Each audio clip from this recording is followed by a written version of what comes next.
Muy buenas noches, colegas. Les saluda el licenciado Joshua Barbosa. Esta vez para dar nuestro primer tema de el diplomado en terapia neurológica infantil, ¿no? El diplomado de terapia física y rehabilitación en neurología infantil. Este es nuestro primer módulo de este diplomado que va a priorizar el tratamiento de los niños con parálisis cerebral infantil.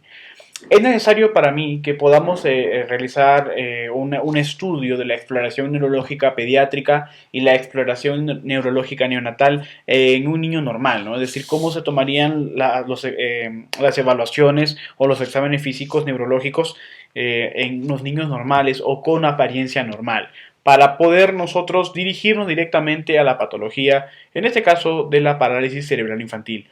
Quien les habla es especialista en terapia neurológica infantil y neonatal.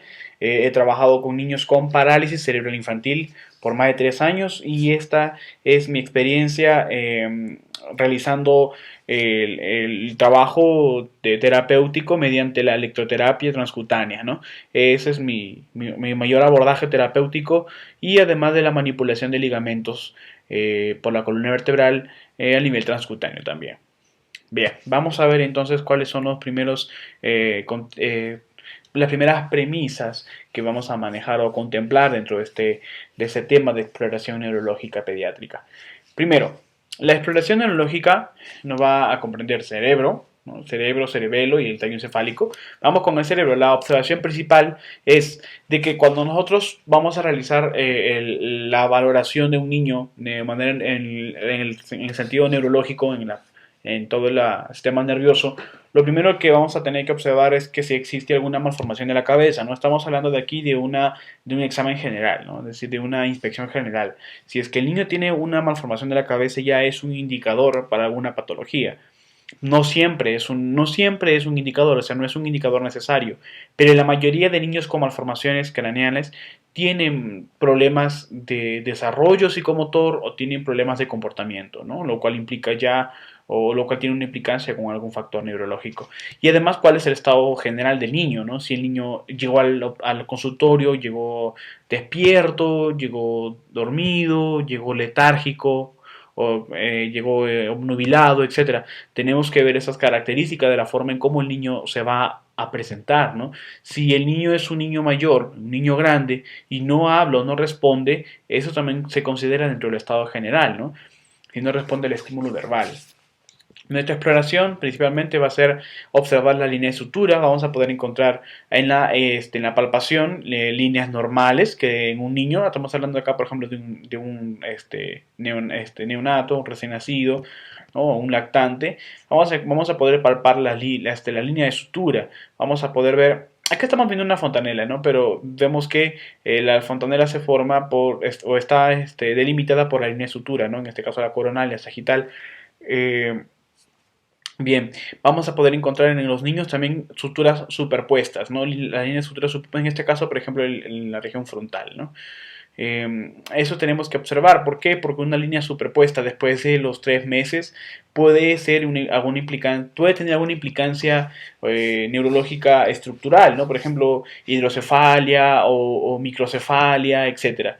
Y vamos a encontrar en la mayoría de niños con problemas neurológicos líneas de sutura superpuestas, ¿no? Bien, por ejemplo aquí, ¿no? El niño que tiene una superposición de la línea frontal, ¿no? Puede ser un niño menor de 3 meses, observa que es un niño menor de 3 meses, un niño pequeño, la cabeza es pequeña, ¿no? La cabeza es pequeña relativa al diámetro de los hombros. Mire, por ejemplo, acá estamos observando casi un tercio de los hombros y vemos que no hay proporción, ¿no? Puede ser un niño con microcefalia. Bien, las fontanelas también son muy importantes observarlas, ya que podemos encontrar fontanelas extensas, pequeñas, tensas, ¿no? Eh, por ejemplo, aquí, vamos a ver, aquí va a haber un caput succedaneum, ¿no? Un caput succedaneum. No hay mucha implicancia, vamos a ver acá también una pequeña superposición en este caso de la estructura coronal, ¿no? En este niño. Aquí vamos a ver un niño con cráneo faciosinostosis, ¿no? Por ejemplo, en este caso es una cráneo fascianostosis de la sutura lamboidea, ¿no? Eh, cuando se es más prematura la sutura de algunas de las regiones de los lóbulos craneales y algunas de las suturas no quedan totalmente sólidas, ¿no? Y es por eso que se va formando, ¿no? este pequeño fenómeno. Bien, aquí también tenemos, por ejemplo, aquí en este caso, en este niño ya está más concreto, ¿no? Al parecer también fue de la sutura lamboidea, ¿no? Podemos ver que hay una superposición del lóbulo temporal, ¿no? O del lóbulo temporal, el lóbulo parietal o parieto occipital, ¿no? Respecto al lado izquierdo, ¿no? Tenemos más, está más elevada esta región del lado izquierdo, vemos que casi no se nota su oreja tampoco, ¿no? Pues es una malformación congénita. La importancia de poder observar cómo se presentan las fontanelas, y bueno, en este caso no es una fontanela, no estamos hablando también de una línea de sutura, pero la importancia radica en que nosotros vamos a poder diagnosticar o detectar ciertas enfermedades que subyacen al examen neurológico y que van a dirigirse a poder buscar patologías o a buscar signos o síntomas eh, a partir de los síntomas previos o signos previos, ¿no? No vamos a realizar una exploración neurológica total si sabemos cuál es nuestra prioridad para explorar, ¿no? En un niño sano quizás. La percusión en la cabeza, vamos a poder encontrar incluso soplos o sonidos timpánicos a la percusión de la cabeza del niño. Estoy hablando de aquí de una exploración neurológica pediátrica, entonces estoy eh, teniendo en cuenta o tomando en cuenta los exámenes a partir desde el 29º día de vida, ¿no? Este, a partir del día 29 en adelante ya consideramos a los niños como pacientes pediátricos, ¿no? A el lactante ya es considerado un paciente pediátrico. El neonato solamente es hasta los 28 días, entonces tiene otro tipo de evaluación. Y eso es lo que vamos a ver en la próxima conferencia. El examen cognitivo, que también está dentro de la exploración del cerebro. Vamos a poder, por ejemplo, ver la lucidez del niño respecto al tiempo, espacio y persona. Los niños pueden conocer qué día estamos, pueden saber dónde estamos, o pueden saber con quién llegan, con la mamá, con el papá, la hermana, el tío, etcétera, ¿no? E incluso si llegan más de una persona, hablo de una mamá y acompañada con una tía o con la hija, esa persona, el niño puede reconocer el nombre, tiene que reconocerlo. Mucho más si estamos hablando de un niño mayor de 1 año, ¿no? Que ya puede reconocer los nombres de las personas. Y ahora que los niños están más despiertos, van a poder nombrarlas incluso, ¿no? El lenguaje, por ejemplo, en un niño de 1 año no vamos a esperar una verbalización y una vocalización óptima, ¿no? Pero sí vamos a poder saber cómo puede decir las palabras. En algunos niños, en los niños con problemas neurológicos, la mayoría de veces vamos a encontrar gemidos más que vocalizaciones o gritos, ¿no? En los niños de 1 año normales escuchamos lo que los niños gritan o que intentan tararear algunas palabras y no las van a hablar bien o correctamente. Pero en los niños con problemas neurológicos, incluso de 1 año hasta 2 años, no vamos a encontrar sonido alguno o los poquitos sonidos que podamos encontrar en la mayoría son gemidos. ¿No? Esas son las características de un niño con problemas neurológicos. Los gestos al hablar, hablamos de aquí de un niño menor de 5 años, mayor de 3 y menor de 5, los gestos al hablar, la simetría de los gestos, la utilización de los gestos, porque podemos encontrar pacientes psiquiátricos, ¿no? Respecto a la percepción, ¿no? a la propiocepción, vamos a buscar la recepción y la manifestación de estímulos, ¿no? Para ver si es que hay respuesta motora, si que hay respuesta verbal respecto a los estímulos, ¿no? Otro de los aspectos a evaluar en la exploración neurológica pediátrica es el cerebelo. Aquí, por ejemplo, vamos a ver que el cerebelo recibe impulso de las articulaciones, los músculos, los tendones y el sistema vestibular, y lo principal o la principal función del cerebelo es mantener el equilibrio, ¿no? Y permitir la marcha. El cerebelo conduce los impulsos a la corteza cerebral, a la franja motora y a los ganglios basales. La valoración del cerebelo consiste, por ejemplo, en pruebas estacionarias, que son las pruebas de equilibrio o el signo de Romberg. Por ejemplo, se puede colocar al paciente de pie y erecto con ambos pies juntos y los ojos cerrados, ¿no? Se valora la capacidad para conservar el equilibrio desplazando al niño de un lado al otro, ¿no? En un sentido en un sentido lateral, ¿no? Lateralizando al niño y vamos a ver la capacidad de conservar el equilibrio, es decir, de que no ponga un pie adelante o un pie al costado para evitar caerse, ¿no? Eso es lo que intentamos poder evidenciar, que el niño mantenga su equilibrio junto con el movimiento que nosotros le realizamos laterales o ya sea hacia atrás o hacia adelante, ¿no? Si el niño demuestra eso, entonces significa que el niño no tiene ninguna alteración o probablemente no tenga ninguna alteración en el cerebelo, ¿no? Es una de las pruebas. La diacocinesia es la capacidad de sustituir un impulso motor por otro contrario, ¿no? En este caso se va a valorar al niño pidiendo que percuta sus muslos con la parte ventral, ¿no? Con la palma de la mano, como si estuviera realizando palmadas, pero en sus propios muslos, y luego que alterna seguidamente con la parte dorsal, ¿no? Es como si te intercambiara, como si estuviéramos realizando una parrillada, ¿no? Estuviéramos friendo una carne. Tenemos que freír la carne y voltearla otra vez, y después volverla a voltear, así. Lo mismo, ¿no? El niño va palmeteando su muslo y luego con la palma de la mano y luego cambia con la cara ventral y luego con la palmar y luego con la ventral y así para nosotros poder ver su sincronización, ¿no? Es decir, que haya sincronización entre las combinaciones de los golpes a su muslo con la palma y a los golpes con su muslo con la parte ventral, ¿no? Porque muchos niños pueden ser que se detengan o se equivoquen o simplemente no lo puedan realizar, ¿no? Entonces sí es un problema. El signo de rebote o de Stewart Holmes, donde el niño va a flexionar sus brazos hasta la parte medial del tórax, como si estuviera boxeando, ¿no? Como si el niño quisiera boxear, pone sus puños cerca a su mentón y dirigidos hacia la parte medial de su tórax. Se va a sujetar los puños, nosotros sujetamos los puños y tiramos hacia adelante, ¿no? De tal manera que el niño aplique una fuerza y al soltar el puño, ese puño regrese hacia su pecho. Muchas veces en los niños con problemas cerebrales o del cerebelo, disculpen, vamos a ver que el niño recibe con mucho impulso el golpe al nosotros soltar la mano que estábamos tirando. Eso puede provocar alguna lesión, ¿no? Hablamos de un golpe en su quijada o en el mentón, como criolmente le llamamos quijada. Y esto ya es un problema neurológico, ¿no? La exploración de la marcha, donde debemos descartar la ataxia. Hay muchos niños con problemas neurológicos que sufren de ataxia, que es el principal problema neurológico motor que vamos a encontrar. La ataxia es la incoordinación suficiente y se caracteriza por el balanceo de la persona al caminar más una base de sustentación amplia.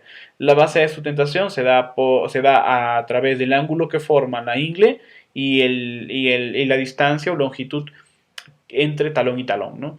Los niños con ataxia tienen una distancia de entre sus talones bastante larga, ¿no? Mayor a 30 centímetros incluso, mucho mayor, y un ángulo mayor de 60 grados en la ingle, ¿no?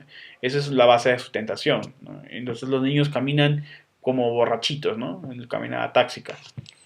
Y encima estirando mucho las piernas, ¿no? Para nosotros coordinar la marcha también tenemos que realizar la maniobra talón espino tibial, en donde la persona frota su talón en la espina tibial de la pierna contralateral, es decir, frotas el talón con la parte de la tibia, ¿no? Frotas el talón como si estuvieras bajando y subiendo desde la rodilla hasta el tobillo. Todo es la espina tibial y nosotros vamos a evaluar que la persona se ponga de una sola pierna, ¿no? Que el niño se ponga de una sola pierna y frote su talón con la espina tibial, ¿no? Bien. La disnergia o la dismetría. La disnergia es la perturbación de movimientos voluntarios y la dismetría es la incapacidad de valorar las distancias durante los movimientos voluntarios, ¿no? Por ejemplo, en este caso la única prueba que se le pide es la prueba de dedo nariz, que se lleve los dedos o el dedo de la nariz, mayormente el dedo índice, a la nariz, ¿no? Que se lleve el dedo de la mano a la nariz. Con esta prueba nosotros vamos a poder valorar que si el niño puede llegar rápidamente a su nariz o llega a algún otro lado, o puede pincharse el ojo, por ejemplo. Lo ideal es de que el niño pueda llegar a su nariz y nosotros vamos a poder evaluar los movimientos voluntarios que estén coordinados, que esté coordinada la posición de la mano incluso, y que además pueda el niño llegar a tocar la punta de su nariz. ¿Por qué? Los niños con incapacidad para poder, o sea, con dismetría o con sinergia, vamos a encontrar niños con movimientos involuntarios o fuera de control y encima que el niño no va a poder llegar a tocar su nariz, sino va a tocar sus pómulos, no va a tocar su maxilar, o sus ojos, o sus cejas, o simplemente no los va a poder ubicar, ¿no? El titubeo son movimientos circulares de la cabeza, ¿no? Simulan a un Parkinson, ¿no? Pero son movimientos más amplios, ¿no? Son movimientos circulares, como si estuviéramos realizando un círculo con nuestra cabeza, ¿no? Dibujando un círculo o una circunferencia con nuestra cabeza. Esto normalmente se da en situaciones que afectan el dermis cerebeloso, ¿no? Finalmente, las pruebas laberínticas, donde vamos a poder encontrar el nistagmo, que son movimientos espasmódicos laterales del ojo con componentes rápido y lento. Puede acompañarse este nistagmo de náuseas y vómitos. Es uno de los problemas neurológicos que vamos a encontrar también, ¿no? Que afecta directamente los motores oculares. Hablo de los pares craneales, ¿no? En este caso, si encontramos un niño con nistagmo, tenemos que descartar, derivar al oftalmólogo para el tratamiento acompañado a la terapia a realizar. Bien, para la evaluación del tráqueo encefálico necesariamente tenemos que evaluar los pares craneales, ¿no? Por ejemplo, el primer par o el nervio olfatorio, se va a pedir al paciente identificar olores. Vamos a poder encontrar en pacientes que tienen dificultad para oler. Eso se le conoce como anosmia, ¿no? Dificultad o ausencia para oler o percibir el aroma de algún objeto. Esto puede provocarse por traumatismos en la región temporal inferior o por tumores ubicados en esta misma región, ¿no? De la región temporal inferior. El segundo par oftálmico, ¿no? El óptico, vamos a solicitar al niño que mire un punto prefijado, ¿no? Es decir, un punto fijo, un punto, por ejemplo, que la mamá se ponga detrás del médico o detrás de nosotros para que la mire fijamente y nosotros ver si podemos evaluar los movimientos de los ojos, la permanencia de la mirada y si tenemos la capacidad, la resolución para poder hacer un examen oftalmológico, pues lo aplicamos, ¿no? Debemos encontrar siempre un disco óptico en forma circular aplanada. Vamos a poder encontrar vasos sanguíneos con diámetro constante y no ingurgitados, ¿no? Es decir, que no haya trombosis porque podemos encontrarnos con algún problema, ya sea trombótico, y a la postre vamos a ver problemas neurológicos por oclusión, ¿no? Y que haya pulsaciones venosas, ¿no? Cuando patológicamente hallamos un problema, vamos a poder encontrar borramiento del contorno del disco e ingurgitación de los vasos. Bien. El tercer, cuarto y sexto par craneal, vamos a decir, es el motor ocular común y el patético y el motor ocular externo. El motor ocular externo se distribuye entre los músculos rectos externos y el patético se distribuye entre los músculos oblicuo mayor. Mayormente este par para la evaluación de este par craneal o esos tres pares se le va a pedir al niño que mire en todas las direcciones, ¿no? En este caso en el eje de 8 puntos, ¿no? Para arriba, para abajo, derecha e izquierda y los diagonales superiores y diagonales inferiores, ¿no? O si queremos llamarlo así, pues sus medianas, ¿no? Las medianas de los 90 grados formados de arriba y abajo y derecha e izquierda. Entonces, cuando encontramos un daño recto en el músculo recto externo, cuando los ojos en reposo se desvían en sentido nasal, ¿no? Mayormente los niños tienden uno o dos ojos a desviarse de manera central nasal, ¿no? Mira, como si quisieran mirar su nariz cuando están en reposo, Y cuando hay cuando hay daño del músculo oblicuo, vamos a poder encontrar que en reposo los ojos se impulsan hacia el centro. O sea, ya no solamente se desvían con dirección hacia mirar la punta de su nariz, ¿no? Hacia abajo, o sea, más inferior, sino que en el músculo oblicuo va a provocar que la mirada sea más superior y más hacia el centro, ¿no? Más medial. El quinto par o el nervio trigémino se divide en la rama oftálmica y en la región maxilar superior e inferior y se valora pidiendo que la persona muerda un objeto. Al pedirle al que el niño muerda un objeto, vamos a poder valorar la alineación defectuosa de sus dientes, si el que los tuviera, ¿no? Eso es lo que normalmente se realiza con este par. El séptimo par o el nervio facial proviene de las yemas gustativas del tercio anterior de la lengua, de los nervios sensitivos del conducto auditivo y de la zona retroauricular.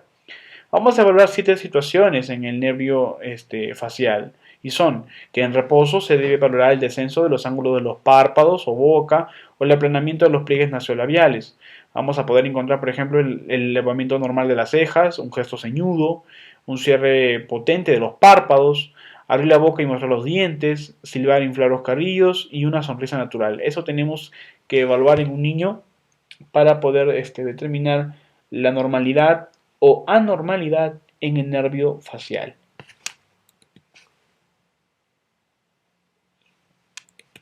Bien, continuamos.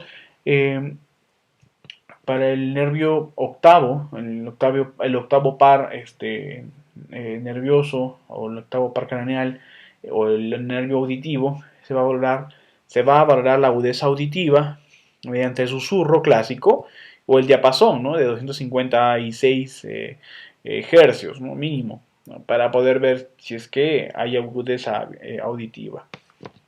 Bien.